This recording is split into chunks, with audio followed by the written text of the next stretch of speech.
నమస్తే, welcome to BCN news. నేను విజయలక్ష్మి. ముందుగా ముఖ్యాంశాలు. విశాఖలో ఇండియన్ నావల్ సింఫనీ ఆర్కెస్ట్రా ఆధ్వర్యంలో స్వర్గం పేరుతో ప్రత్యేక సాంస్కృతిక కార్యక్రమాలు. ముఖ్య అతిథిగా హాజరైన డిప్యూటీ సీఎం పవన్ కళ్యాణ్.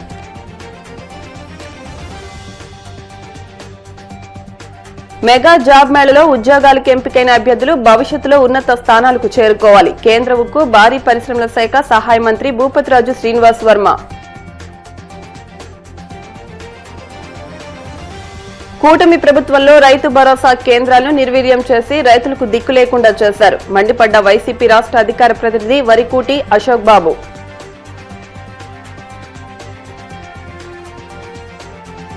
వాడపల్లి వెంకన్న ఆలయంలో ప్రత్యేక పూజలు. మంగళ వాయిద్యాల నడుమ శ్రీ స్వామి అమ్మవార్లకు మేలుకొల్పు సేవ, ఈశ్వరి లక్ష్మీ హోమం.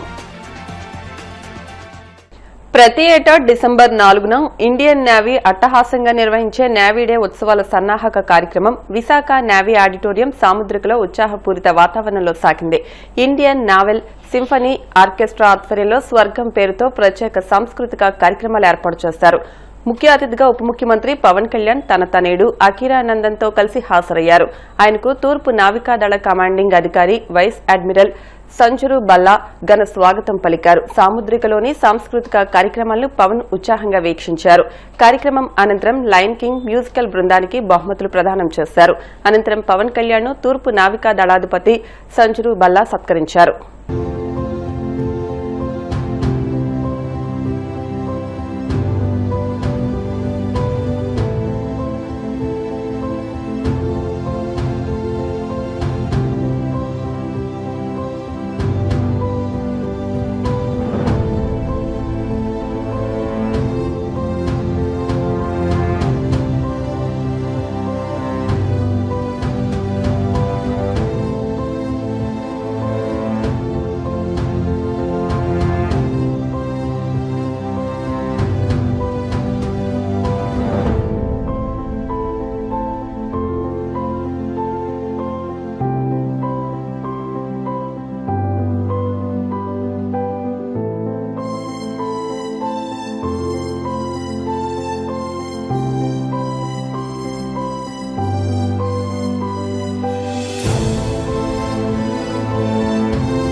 కేంద్ర రాష్ట్ర ప్రభుత్వాలు యువతకు ఉద్యోగ అవకాశాలు కల్పించడమే లక్ష్యంగా పలు పరిశ్రమల స్థాపనకు కృషి చేస్తున్నట్లు కేంద్ర ఉక్కు భారీ పరిశ్రమల శాఖ సహాయ మంత్రి భూపతిరాజు శ్రీనివాస్ వర్మ అన్నారు. పశ్చిమ గోదావరి జిల్లా భీమవరం SRKR ఇంజనీరింగ్ కళాశాలలో Andhra Pradesh state skill development corporation national career service ఆధ్వర్యంలో నిర్వహించిన జాబ్ మేళలో ఉద్యోగాలు పొందిన వారికి అపాయింట్మెంట్ లెటర్స్ ని కేంద్ర మంత్రి Srinivas Varma, deputy speaker Kanumuru Raghuram Krishnamraju, PSC chairman Bhimavaram MLA Pulaparthi Ramanjaneyulu, collector Chadalavada Nagarani అందజేశారు.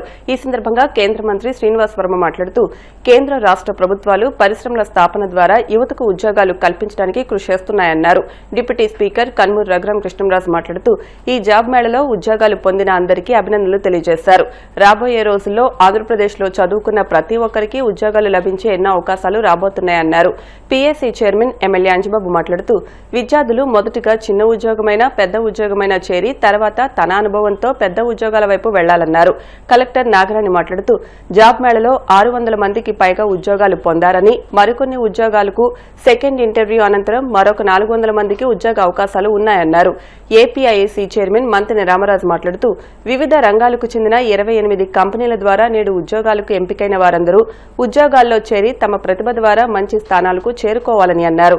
ఈ కార్యక్రమంలో జిల్లా నైపుణ్య అభివృద్ధి అధికారి P Lokaman, DPO M Ramanath Reddy, గ్రామ వార్డు సచివాలయ అధికారి Y Dosireddy, tahsildar Ravi Rambabu, SRKR engineering college secretary SRK Nishant Varma, AOCH Dileep Chakravarthy, principal Muralikrishnaraju, director Jagapathiraju, విద్యార్థులు తదితరులు పాల్గొన్నారు. ఇంజనీరింగ్ గ్రాడ్యుయేట్స్ మేనేజ్మెంట్ కోర్సెస్ సంబంధించి జరుగుతూ ఉంటాయి. అయితే ఈవేళ కేంద్ర రాష్ట్ర ప్రభుత్వాలు కలిసి ఏర్పాటు చేసినటువంటి జాబ్ మేళాల్లో 10వ తరగతి నుంచి పీజీ వరకు టెక్నికల్ కోర్సెస్ కానీ 10th క్లాస్ కావచ్చు, ఇంటర్మీడియట్ కావచ్చు, నార్మల్ జనరల్ డిగ్రీ కావచ్చు, ఈ విధమైనటువంటి జాబ్ మేళాల్లో చాలా అరుదుగా జరుగుతుంది. ఇదందరూ కూడా ఉద్యోగాల్లో స్థిరపడడానికి ప్రభుత్వాలు ఏర్పాటు చేసినటువంటి ఒక వేదిక. కేంద్రంలో రాష్ట్రంలో ఉన్నటువంటి ప్రధానమంత్రి కానీ ముఖ్యమంత్రి కానీ పెద్ద ఎత్తున ఈ దేశంలో ఉపాధి అవకాశాలు పెంపొందించాలనేటువంటి ఆలోచనతో పనిచేస్తాం. ప్రధానమంత్రి గారు పెద్ద ఎత్తున యువత ఉపాధి పొందడానికి అనేక కార్యక్రమాలు తీసుకోవడం జరిగింది.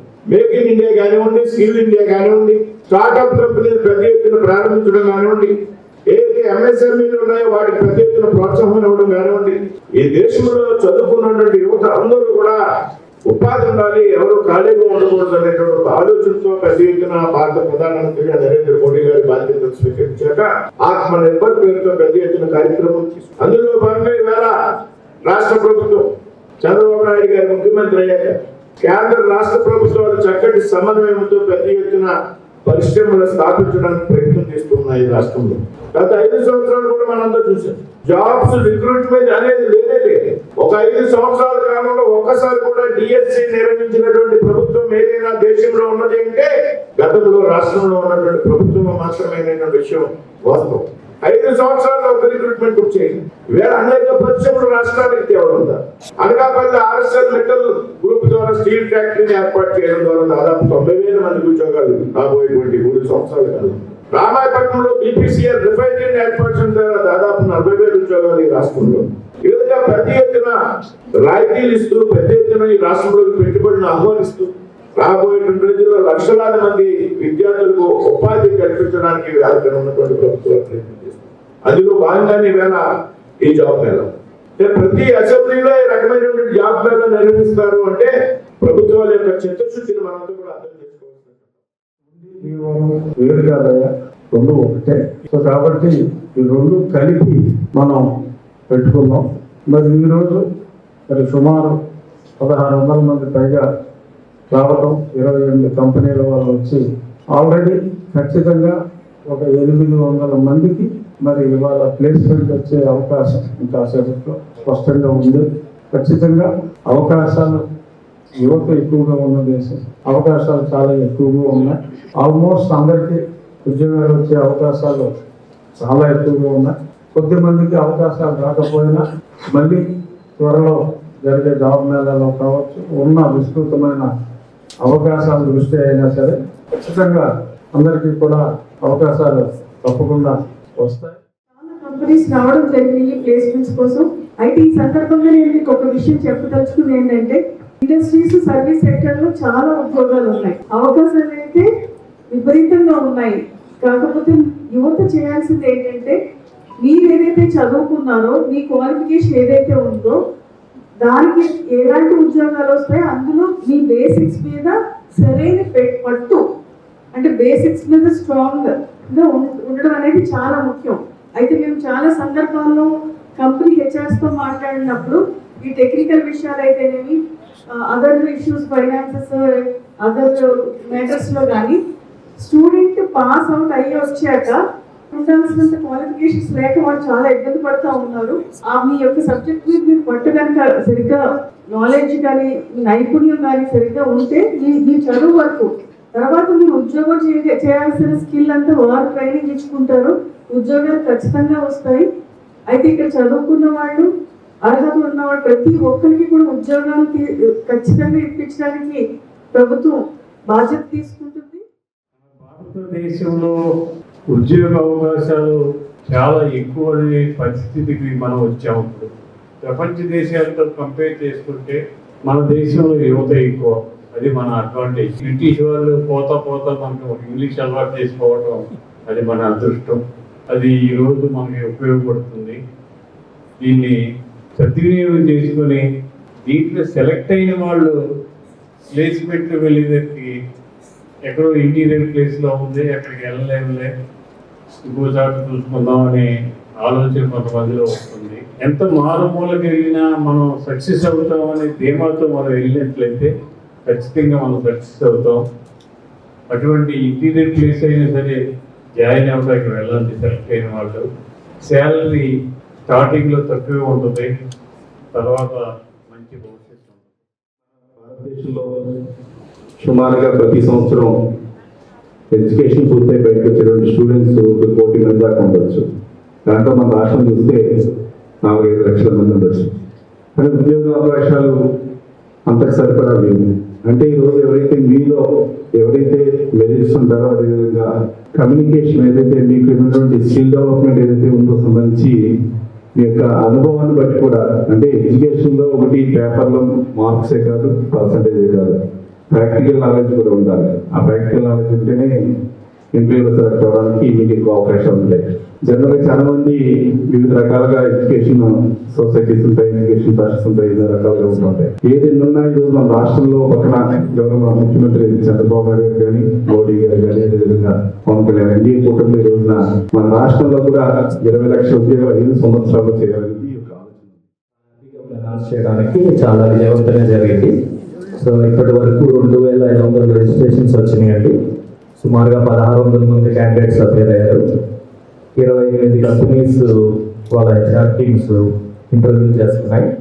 3000 జాబ్ వేకెన్సీస్ తీసుకుని వచ్చి ఇంటర్వ్యూలు కండక్ట్ చేసి ఇప్పుడు దాకా అయితే ఒక 400 జాబ్స్ వచ్చినాయండి.